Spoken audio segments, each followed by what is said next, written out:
Hello बच्चों, welcome to my YouTube channel NOS सीख ले कॉमर्स। तो चलिए आज हम लर्न करते हैं accounting terms from Raj story. Raj की कहानी के साथ अकाउंटिंग टर्म्स की डेफिनेशन लर्न करते हैं। So he is Raj, he wanted to start his own business, so he got an idea to open his own chocolate bakery shop. So he opened his shop named Yummy Chocolatey.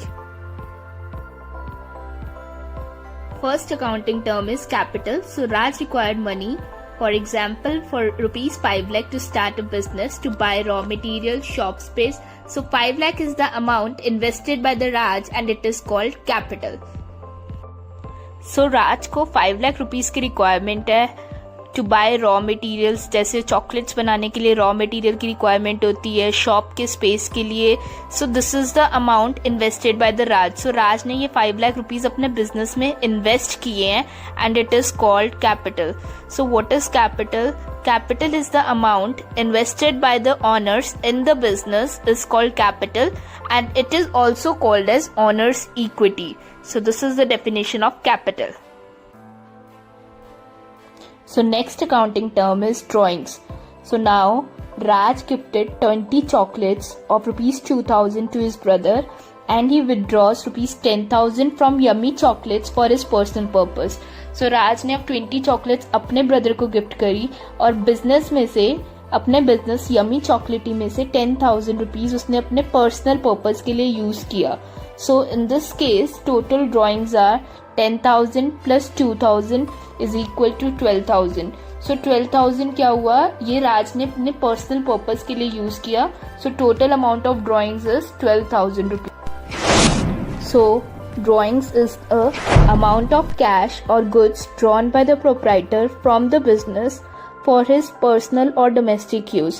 So अगर आप business में से अपने personal purpose के लिए use कर रहे हैं गुड्स या कैश विदड्रॉ कर रहे हैं जो कि आप पर्सनल पर्पस के लिए यूज कर रहे हैं, that are called drawings. Next accounting term is assets. So Raj purchased one chocolate making machine for rupees 10 lakh and now he is able to make more chocolates which helps him to generate more income. So अब राज ने क्या किया, एक machinery purchase करी जो वो पहले chocolates खुद मैन्युफैक्चर करता था, अपने हैंड से बनाता था। अब मशीनरी से ज्यादा चॉकलेट्स की प्रोडक्शन होने लगी। ज्यादा प्रोडक्शन होने लगी तो मतलब ज्यादा सेल्स होंगी, ज्यादा सेल्स होगी तो ज्यादा इनकम जनरेट कर पाएगा Raj. So this machinery is an asset for Raj. जिस चीज से आपको फ्यूचर में इनकम जनरेट हो पा रही है, you are getting a benefit in future, that are called assets. In this case assets are machinery of rupees 10 lakh. So anything which helps the business to increase its earning and help the firm to get the cash or benefit in future में कोई benefit, that are called asset, जिससे हमारी future में earnings increase हो, हमें कोई भी benefit मिले, बिजनेस को किसी भी तरह का benefit मिले जिस चीज से फ्यूचर में, that are called assets. Type of assets. So there are 5 types of asset: fixed asset, current assets, tangible assets, intangible assets, wasting assets.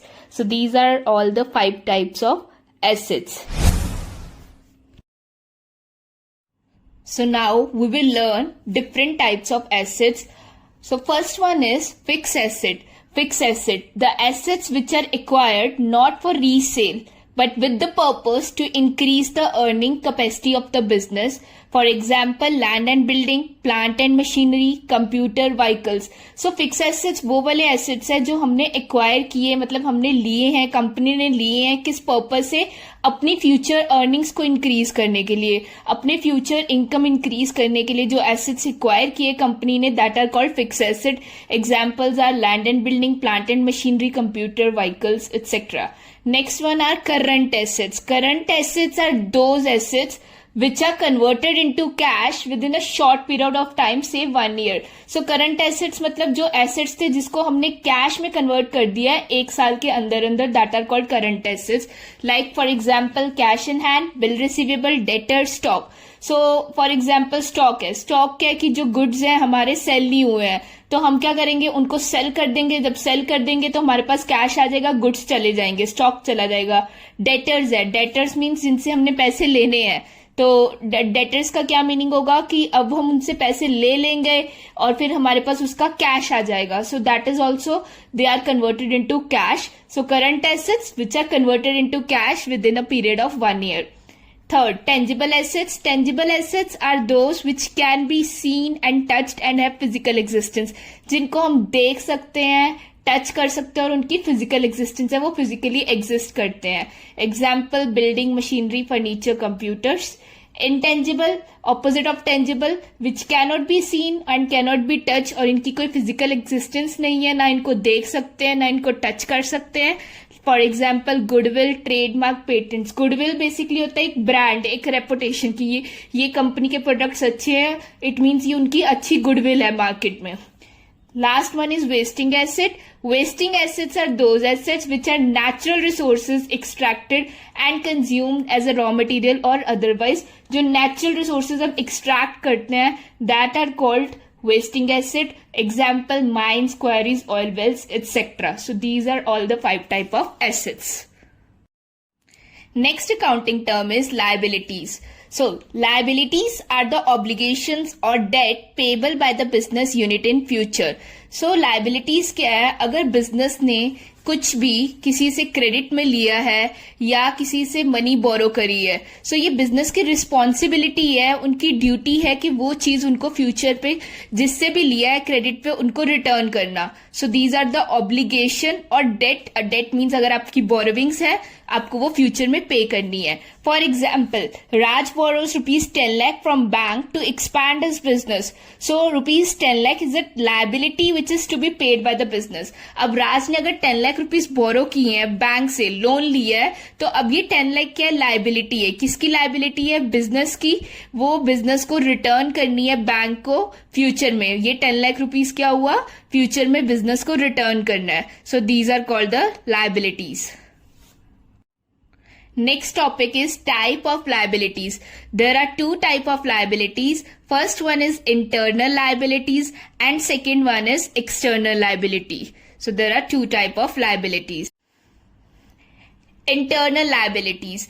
Internal liabilities are those liabilities which the business owe to the owner or proprietor according to the business entity concept. So internal का normal dictionary meaning क्या होता है? अंदर.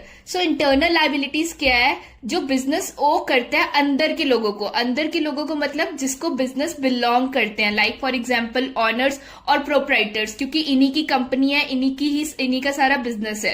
According to the business entity concept. So what is business entity concept? Business entity concept में क्या है कि ये जो राज है और यमी चॉकलेटी बिजनेस है, ये दोनों डिफरेंट है. इन दोनों को हम वन ही कंसिडर करेंगे. So they both are different entities. So according to the business entity concept, internal liabilities are the liabilities which the business owes to owner or the proprietor. For example, owner's claim can be expressed as capital, interest on capital, profit of the business, reserve. So owner का claim हम express कर सकते हैं. मतलब अब जो राज है उसको क्या चाहिए बिजनेस से? कैपिटल, इंटरेस्ट ऑन कैपिटल चाहिए, कैपिटल में इंटरेस्ट चाहिए, प्रॉफिट्स चाहिए. सो ये क्या है? ये external liabilities. External liabilities are those liabilities which the business owes to the outsider for the goods purchased on credit, for expenses और for loan taken. So external का meaning होता है बाहर. So ये liabilities है, external liabilities, जो business को pay करनी है बाहर वाले लोगों के लिए. बाहर वाले लोगों के लिए it means कि जिनसे उन्होंने goods purchase किए credit में. क्रेडिट में मतलब आपने आज गुड्स परचेज कर लिए लेकिन पेमेंट नहीं किया सामने वाली कंपनी को, और एक्सपेंसेस कोई खर्चे किए हैं आपने या कुछ भी आपने लोन लिया है.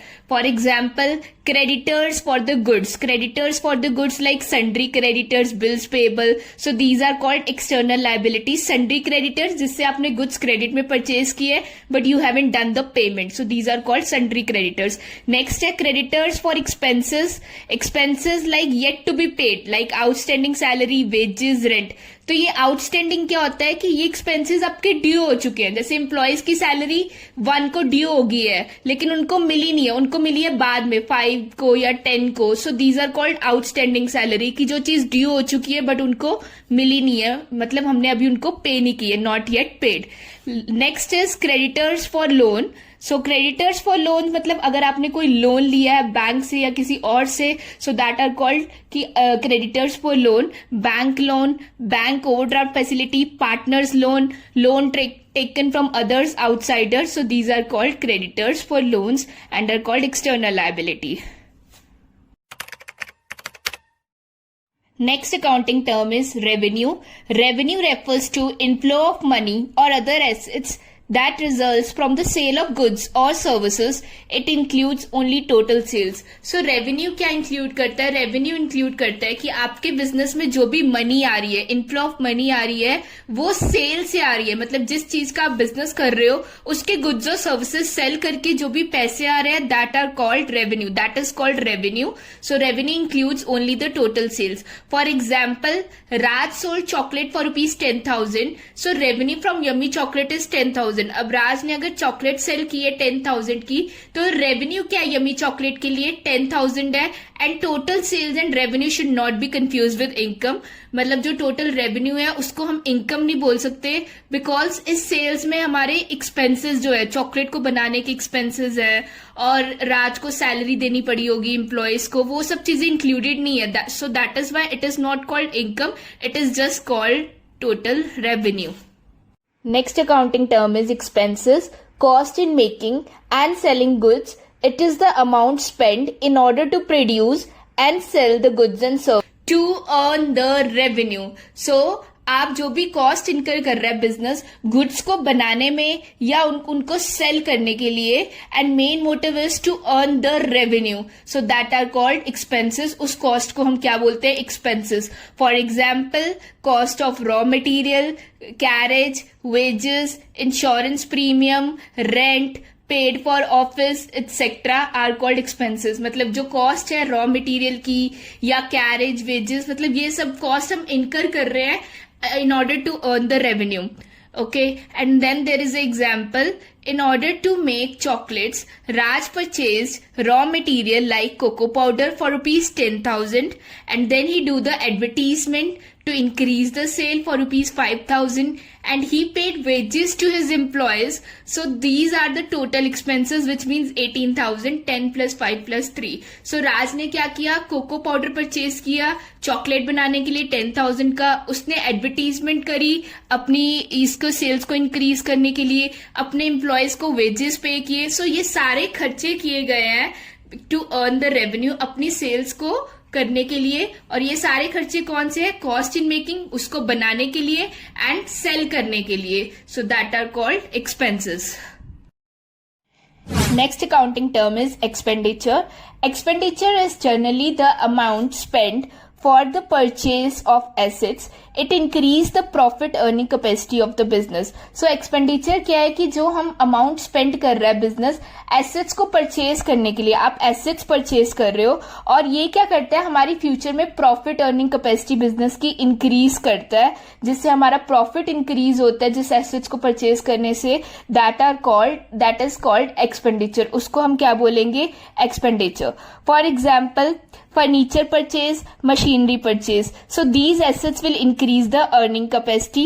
Raj purchased machinery for ₹1 lakh. So 1 lakh is the capital expenditure. अब राज ने मशीनरी परचेज करी है. So मशीनरी से क्या होगा कि अब राज चॉकलेट्स और ज्यादा प्रोड्यूस कर पाएगा और ज्यादा मैन्युफैक्चर कर पाएगा. तो ज्यादा मैन्युफैक्चर करेगा, ज्यादा सेल्स करेगा, ज्यादा सेल करेगा तो ज्यादा प्रॉफिट अर्न करेगा. सो एट लास्ट क्या हो रहा है कि प्रॉफिट अर्निंग कैपेसिटी जो है वो उसके बिजनेस की इंक्रीज हो रही है मशीनरी को परचेज करने से. सो that is why this machinery is called an expenditure for Raj. And then there is one thing more कि there is a difference between expenses and expenditure. Expenses क्या होते हैं? Cost incurred to earn the revenue. मतलब आप खर्चे कर रहे हो, बिजनेस खर्चे कर रहा है रेवेन्यू अर्न करने के लिए. For example, payment made for rent या wages.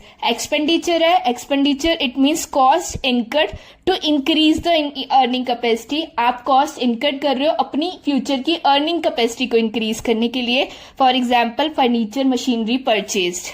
So this is called expenditure. Next accounting term is income.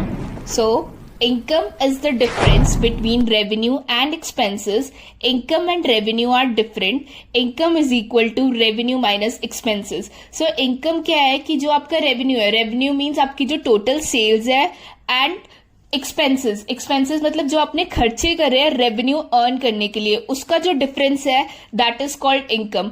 And when your revenue, जो आपकी सेल्स है, वो ग्रेटर होगी एक्सपेंसेस से, तभी आपको इनकम, तभी बिजनेस को इनकम अर्न होगी. For example, Raj sold chocolates for ₹1,00,000. राज ने चॉकलेट सेल करी 1 लाख की एंड इनकर्ड एक्सपेंसेस फॉर 30,000, और उसमें उसके बनाने के खर्चे सारे एक्सपेंसेस जो थे वो 30,000 थे. सो उसके लिए इनकम क्या हुई? 70,000. That difference between the revenue and expenses. 1 lakh minus 30,000. So income for Raj is 70,000. So बच्चों, that's all for the accounting terms. Thank you. अगर आपको वीडियो पसंद आई हो तो प्लीज लाइक करिए, शेयर करिए एंड सब्सक्राइब करिए. Thank you so much.